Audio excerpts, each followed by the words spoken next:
محترم ناظرین، السلام علیکم ورحمۃ اللہ وبرکاتہ۔ ہم نے قرآن کریم کو سکھانے کا سلسلہ شروع کیا ہے۔ اس کی ابتدا سورہ فاتحہ سے ہے۔ سورہ فاتحہ کے جو نام ہیں وہ تقریباً 8 نام شمار ہو چکے ہیں۔ اس میں وجہ اور پھر سورہ فاتحہ کی جو نام ہیں ان کی وجوہات کیا ہے، یہ کس بات پہ دلالت کرتے ہیں، وہ 8 کا ذکر تقریباً پیچھے والے کلپ میں ہو چکا ہے۔ اب ہم آگے 9واں جو نام ہے اس سے شروع کر رہے ہیں۔ تو 9واں نام سورہ فاتحہ کا وہ تعلیم المسئلہ ہے، چونکہ اس میں اللہ کریم سے سوال و جوابات ہیں۔ اللہ کریم کی بارگاہ میں سوال کرنا ہے، اللہ کی بارگاہ میں التجا کرنی ہے۔ اللہ کریم کی حمد و ثنا، پہلے اس کی حمد و ثنا ہے، اس کی بزرگی ہے، اس کی کبریائی کو بیان کی جاتا ہے، اور پھر انسان اپنی حاجت کو رکھتا ہے اللہ کے سامنے۔ تو اس اعتبار سے اس کا نام تعلیم المسئلہ بھی ہے۔ نمبر 10، اس کا نام سورہ فاتحہ کا نام شکر بھی ہے، چونکہ اللہ کریم کی حمد و ثنا ہے، اور حمد و ثنا بمانہ اللہ کریم کا شکر بھی ہے۔ انسان پہ اللہ کریم کی کس قدر نوازشات ہیں، کس قدر اللہ کریم کے احسانات ہیں اس انسان کے اوپر، تو پھر انسان پہ لازم ہے کہ یہ اس کا شکر بھی ادا کرے۔ تو اس سورہ فاتحہ کا ایک نام شکر بھی ہے۔ نمبر 11، سورہ فاتحہ کا نام دعا بھی ہے۔ ظاہر ہے کہ اس میں اللہ کریم سے ہم کلام ہوتے ہیں، اللہ کریم سے ہم اپنے جو ضرورتیں ہیں، اللہ کریم کے آگے جو ہماری حاجتیں ہیں وہ ہم اللہ کریم کے آگے رکھتے ہیں۔ ہماری یہ بھی حاجت ہے، ظاہر ہے کہ ہمارا اللہ کے سوا کون ہے، وہی معبود ہے، اور اسی کی تو ہم نے تعریف کی ہے کہ وہ مالک بھی وہی ہے، حمد و ثنا بھی اسی کے لیے ہے، وہ چونکہ مالک بھی وہی ہے اور آخرت کا مالک بھی وہی ہے، ہم اسی کی عبادت کرتے ہیں۔ اللہ ہم تجھ ہی سے مدد مانگتے ہیں۔ تو جب سارا کچھ اسی سے کرنا ہے تو پھر ظاہر ہے کہ آداب بھی سکھلائے جا رہے ہیں۔ تو اس اعتبار سے اس سورت کا نام ایک دعا بھی ہے۔ نمبر 12، اس سورت کا نام رقیہ بھی ہے۔ رقیہ مطلب جھاڑ پھونک کرنا۔ اس کے ذریعے سے حضور نبی اکرم صلی اللہ علیہ وسلم نے ارشاد فرمایا کہ سورہ فاتحہ جو ہے وہ شفا بھی ہے، لوگوں کے لیے شفا ہے، اور اس کے ذریعے سے جھاڑ پھونک کیا جاتا ہے، اس کے ذریعے سے دم کیا جاتا ہے۔ حضرت ابو سعید خدری رضی اللہ تعالیٰ کی روایت مشہور ہے، جس میں وہ ایک قافلے کے ساتھ وہ روانہ ہوتے ہیں، اور قافلہ کسی جگہ پہ پڑاؤ کرتا ہے، وہاں ٹھہرتے ہیں، اور وہاں جا کر کے جو قریب بستی ہے وہاں کے لوگ ہیں ان سے مہمان نوازی کا کہتے ہیں، ہمیں کھانا دو، مہمان نوازی کرو، تو وہ انکار کر دیتے ہیں۔ تو اب اس انکار کے نتیجے میں اللہ کریم چونکہ مالک ہے، وہ خالق ہے، اور اسی کی حمد و ثنا ہے، اللہ قادر ہے جو بھی غیب سے نظام بنائے۔ اب جو وہاں کے رہنے والے تھے ان میں سے کسی آدمی کو سانپ وغیرہ نے کسی نے ڈس لیا۔ اب وہ ان کے پاس آئے اور آ کر کہنے لگے کہ آپ چونکہ مہمان ہیں، ہمارے پاس آئے ہیں، تو ہمارے ایک بڑے سردار کو کسی چیز نے ڈس لیا ہے، تو آپ ایسا کریں، آپ آئیں اور جھاڑ پھونک کر لیں، آپ دم کر دیں تاکہ اسے شفا ہو جائے۔ تو حضرت ابو سعید خدری رضی اللہ عنہ تشریف لے گئے اور جا کر کے سورہ فاتحہ کو یہ پڑھتے رہے اور دم کرتے رہے، اللہ نے شفا عطا فرما دی۔ اور پہلے فرمانے لگے کہ میں دم فری میں نہیں کروں گا بلکہ میں پیسے بھی لوں گا۔ تو انہوں نے کہا کہ ظاہر ہے کہ مشکل میں انسان ہر کام کر گزرتا ہے کہ میری مشکل ٹل جائے اور مجھے پیسے دینا پڑے، وقت لگانا پڑے، وقت دینا پڑے، کسی بھی اعتبار سے میں اس مصیبت اور پریشانی سے نکل جاؤں۔ تو اس اعتبار سے انہوں نے بھی کہہ دیا کہ ہم آپ کو دیں گے تاکہ ہمارا بندہ جو ہے وہ ٹھیک ہو جائے۔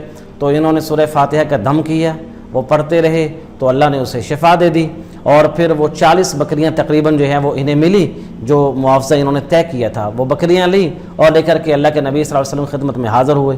آ کر عرض کی، یا رسول اللہ، ہم نے یہ فلاں جگہ پہ ہم گئے اور جا کر وہاں ان کے سردار کے ساتھ یہ معاملہ ہوا، ہم نے ان سے معاہدہ کیا، اس کے نتیجے میں اسے شفا ملی اور ہم نے یہ چیزیں ہم نے لے لی۔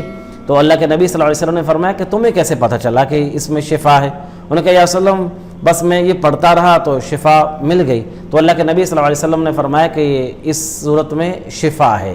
تو اس اعتبار سے اس واقعے سے بھی پتہ چلتا ہے کہ سورہ فاتحہ جو ہے وہ شفا ہے، اور اپنے بیماروں کے لیے جو ہے اس کے ذریعے سے دم کرنا چاہیے اور اسے پھونک مارنی چاہیے۔ اس اعتبار سے اس کا نام جھاڑ پھونک بھی ہے۔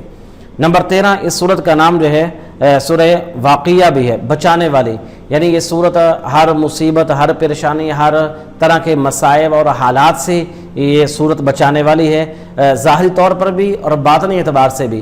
باطنی اعتبار سے اس طرح ہے کہ انسان جب اس کے عقائد و نظریات پر عمل کرتا ہے، اللہ کی وحدانیت پر ایمان لے کر کے آتا ہے، پھر اس کی عبادت اور بندگی کو اختیار کرتا ہے، اور پھر انسان حضور نبی اکرم صلی اللہ علیہ وسلم کی نبوت اور رسالت پر یقین رکھتا ہے اور مرنے کی بعد کی زندگی پر یقین رکھتا ہے، تو یہ انسان کے لیے یہ کامیابی اور یہ اس کے لیے کفایت کرنے والی یہ سورہ فاتحہ ہے۔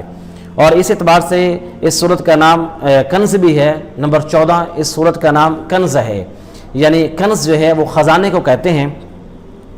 حضور نبی اکرم صلی اللہ علیہ وسلم نے ارشاد فرمایا اعطیت من خزائن العرش، فرمایا کہ مجھے جو ہے وہ عرش سے خزانہ دیا گیا ہے، عرش کا خزانہ جو ہے، عرش سے مجھے خزانہ دیا گیا۔ یہ مسلم شریف کی حدیث ہے جس میں اللہ کے نبی صلی اللہ علیہ وسلم نے ارشاد فرمایا، حضرت ابن عباس رضی اللہ عنہ اس کے راوی ہیں، فرماتے ہیں کہ ہم اللہ کے نبی صلی اللہ علیہ وسلم کی خدمت میں تشریف فرماتے ہم بیٹھے ہوئے تھے، تو اسی اثناء میں جبرائیل علیہ السلام نبی علیہ السلام کے پاس وہ بیٹھے ہوئے تھے، تو ایک دم جو ہے وہ اوپر سے آواز پیدا ہوئی، تو اللہ کے نبی صلی اللہ علیہ وسلم نے ارشاد فرمایا حضرت ابن عباس سے، صحابہ سے، واقعہ یوں ہوا، فرمایا کہ جبرائیل علیہ السلام وہ تشریف لائے اور آ کر کے انہوں نے سلام کیا اور وہ بیٹھ گئے، پھر ایک دروازہ کھلتا ہے، وہ اس دروازے سے ایک فرشتہ جو ہے اس کا نزول ہوتا ہے اور آ کر کے وہ سلام کرتے ہیں۔ اللہ کے نبی صلی اللہ علیہ وسلم جواب ارشاد فرماتے ہیں، جبرائیل علیہ السلام کہتے ہیں یا رسول اللہ صلی اللہ علیہ وسلم یہ میرے ساتھ فرشتہ ہے، یہ اس سے پہلے آج تک کبھی یہ نہیں آیا، یعنی یہ جو فرشتہ ہے نہ میرے سے پہلے آیا نہ قیامت تک یہ اب آئے گا، یہ پہلی اور آخری مرتبہ یہ فرشتہ آیا ہے۔ اور ساتھ فرمایا کہ جو دروازہ کھلا ہے، فرمایا اس سے پہلے کبھی یہ دروازہ نہیں کھلا، یہ آج پہلی مرتبہ یہ دروازہ کھلا ہے۔ اور فرمایا کہ جبرائیل علیہ السلام نے فرمایا کہ اللہ نے آپ کو 2 نور عطا فرمائے ہیں، اور اس میں سے ایک نور فرمایا کہ سورہ فاتحہ ہے، اور دوسرا نور جو ہے وہ فرمایا کہ وہ سورہ بقرہ کی آخری 2 آیات ہیں۔ تو اس اعتبار سے سورہ فاتحہ جو ہے یہ بھی ہمارے پاس خزانہ ہے، اس اعتبار سے اس کا نام جو ہے وہ کنز ہے۔ نمبر 15، اس سورہ فاتحہ کا نام الصلاۃ بھی ہے، چونکہ نماز بغیر سورہ فاتحہ کے نہیں ہے۔ صحیح بخاری کی حدیث بھی ہے جس میں اللہ کے نبی صلی اللہ علیہ وسلم نے ارشاد فرمایا لا صلاۃ لمن لم یقرأ بفاتحۃ الکتاب، فرمایا کہ اس آدمی کی نماز ہی نہیں ہے جس نے سورہ فاتحہ نہ پڑھی، یعنی سورہ فاتحہ نماز کا حصہ ہے، نماز کا جز ہے، اس کے بغیر نماز نہیں ہوتی۔